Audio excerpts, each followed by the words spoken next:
Activities का जिक्र होता है, और उसके अलावा उसमें जो नेचुरल फिनोमेना की एक्टिविटीज होती हैं वाली जो एक्टिविटीज होती हैं उनका जिक्र होता है, ठीक है ना बेटा।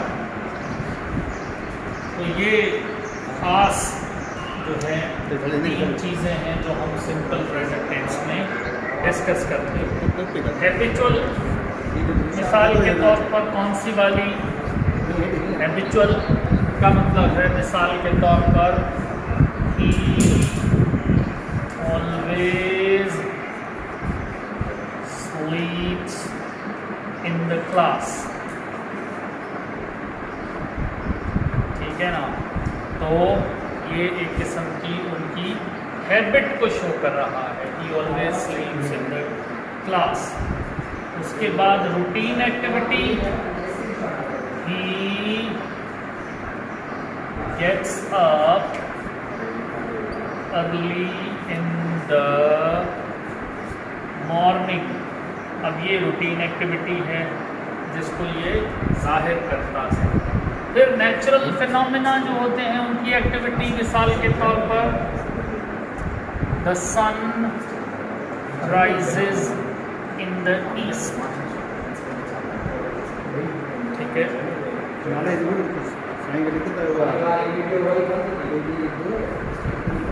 The sun rises in the east, ठीक है। तो इस तरह से हम ये कहते हैं कि ये नेचुरल एक्टिविटीज है। तो ये बेटा 3 एक्टिविटीज़ हैं।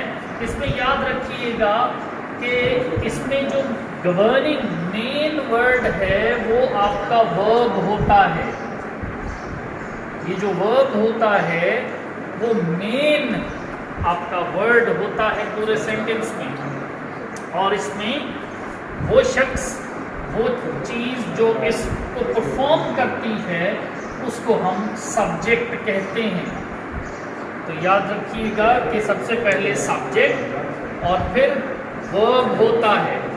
बेटा ये जो एग्जांपल्स मैंने आपके सामने शेयर की हैं ये हैं इसके अफर्मेटिव सेंटेंसेस।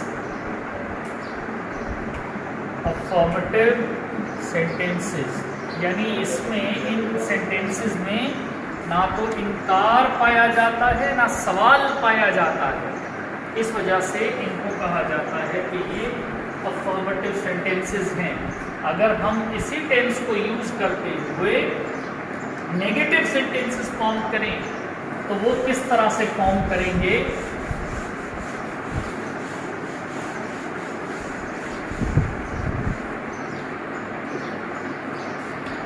बेटा जैसा कि आपको मालूम है कि सिंपल प्रेजेंट टेंस में जो सबसे पहले एक वर्ड या ज्यादा वर्ड्स यूज होते हैं उनको हम कहते हैं सब्जेक्ट्स। ये 3 सेंटेंसेस में लिखूंगा और उसमें सबसे पहले जो है यहाँ दे सब्जेक्ट है, यहाँ द बॉयज सब्जेक्ट है, और फिर मिसाल के तौर पर माय नेक्स्ट डोर नेबर। यहाँ पर देखिए इतना बड़ा ये सब्जेक्ट है, ठीक है। तो इस तरह से ये सब्जेक्ट है। अब इसके बाद हमने क्योंकि नेगेटिव सेंटेंसेस फॉर्म करने हैं तो हम क्या कहेंगे कि डू नॉट ऐड करेंगे। कहाँ पर? जहाँ पर हमारे सब्जेक्ट प्लूरल है और जहाँ पर थर्ड पर्सन सिंगुलर है वहाँ पर डज नॉट ऐड करेंगे। और इस तरह से ये डू नॉट या डज नॉट ऐड हो गया। फिर बेटा हम वर्ब ऐड करेंगे।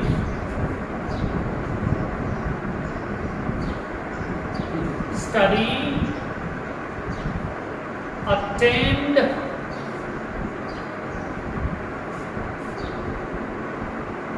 कम, ये है वर्ब की बेस फॉर्म। वर्ब की जो जो बेस फॉर्म है वो हमने यहाँ पर लिखी।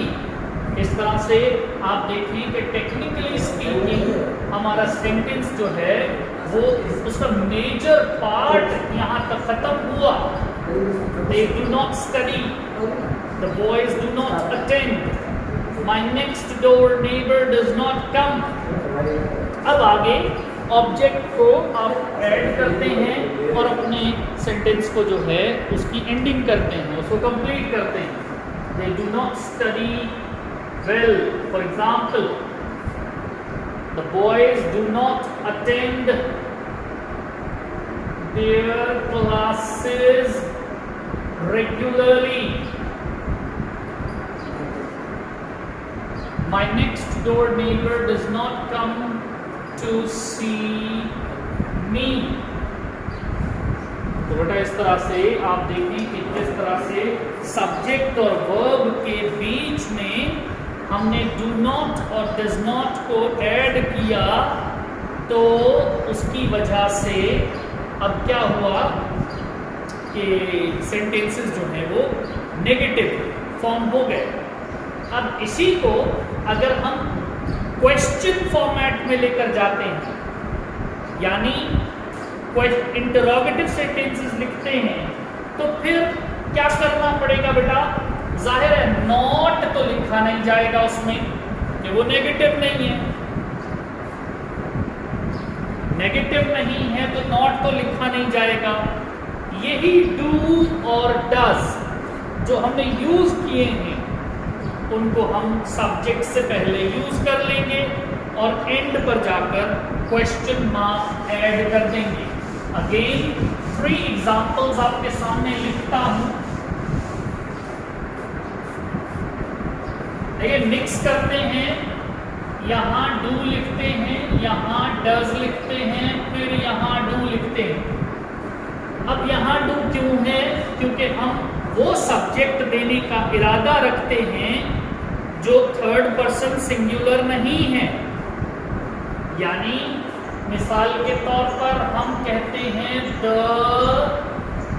चिल्ड्रन। इसी तरह यहां डज क्यों लिखा? क्योंकि हम उस सब्जेक्ट को मेंशन करना चाहते हैं जो थर्ड पर्सन सिंगुलर है। यानी मिसाल के तौर पर ही, और यहां पर भी वो सब्जेक्ट आएगा जो थर्ड पर्सन सिंगुलर नहीं होगा। लेट्स से आई। तो इस तरह से हमने अपना सब्जेक्ट लिख लिया और उसकी मुनासिबत से पहले हमने डू भी लिख लिया। अब आते हैं वर्ब की तरफ। इसके बाद जो हमारा मेजर पार्ट है सेंटेंस का वो है वर्ब, और वर्ब की बेस फॉर्म लिखी जाएगी, फर्स्ट फॉर्म लिखी जाएगी। यहां लिखते हैं प्ले, यहां लिखते हैं पेस्टर, यहां लिखते हैं इनवाइट। तो देखिए सेंटेंसेस किस तरह से फॉर्म हो रहे हैं। Do the children play, does he Pasteur, do I invite. आप इसको कंप्लीट करना चाहते हैं, इसको ऑब्जेक्ट देकर कंप्लीट कर दीजिए और एंड पर क्वेश्चन मार्क लगा दिए। Do the children play here और क्वेश्चन मार्क ऐड कर दें। सेंटेंस फॉर्म हो गया और सेंटेंस जो बना वो सिंपल प्रेजेंट टेंस में हुआ और क्वेश्चन फॉर्मेट में हुआ, इंटरोगेटिव हुआ। Does he Pasteur his mother? Question mark again. Does he pester his mother? तो इस तरह से ये वाला भी फॉर्म हो गया। Do I invite unknown people? Do I invite unknown people? तो बेटा ये 3 किस्म के सेंटेंसेस जो हैं हमने फॉर्म किए सिंपल प्रेजेंट टेंस में। ठीक है ना बेटा? तो उम्मीद है कि आपको ये तीनों सेंटेंसेस की जो है फॉर्मेशन वो समझ में आ गई होगी। अब एक सेंटेंस आपको वो देते हैं कि जो आप अपने पास देखेंगे, आप उसको फॉर्म किस तरह से नेगेटिव या इंटरोगेटिव में ट्रांसफॉर्म करते हैं। फॉर एग्जाम्पल अगर मैं लिखूं he reads his lessons every day, अगर आप इसको नेगेटिव और इंटरोगेटिव में लिखेंगे तो किस तरह से लिखेंगे?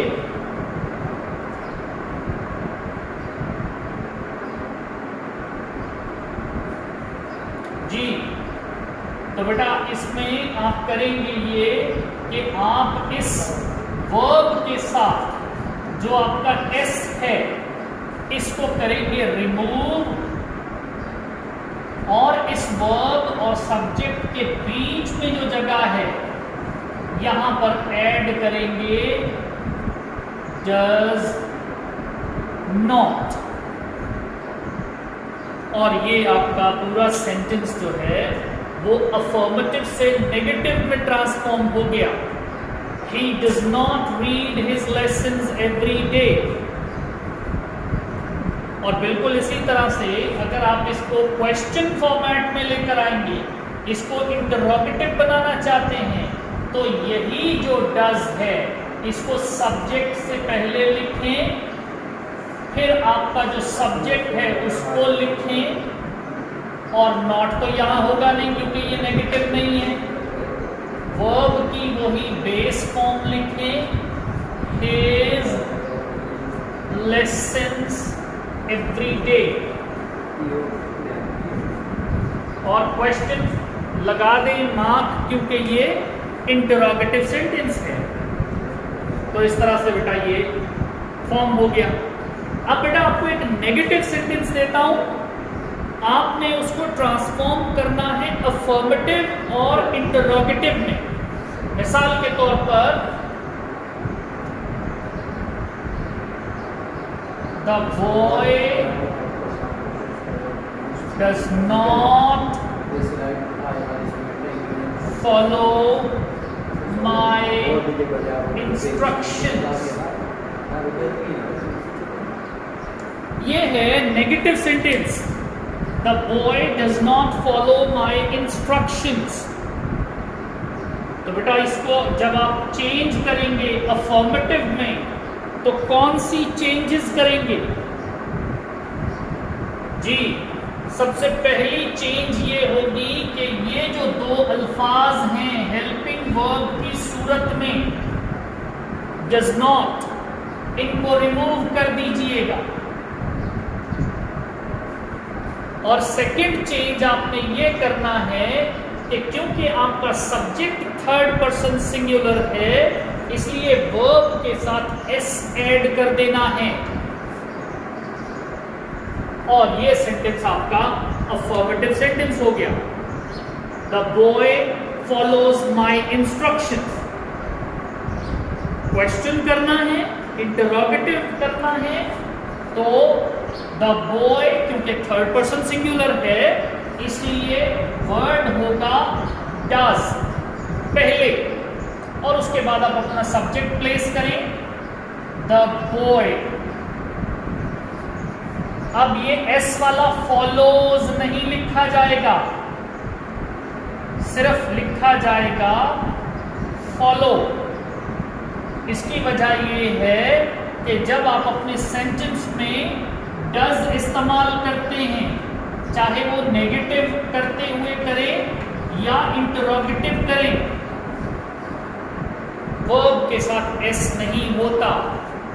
सिंपल प्रेजेंट टेंस में थर्ड पर्सन सिंगुलर सब्जेक्ट के साथ वर्ब के साथ एस सिर्फ अफर्मेटिव सेंटेंसेस में होता है, ठीक है, वैसे नहीं होता।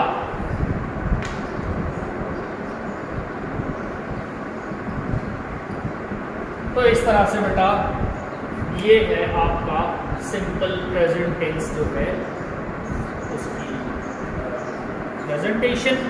कोई क्वेश्चन हो तो बेटा पूछ लीजिएगा।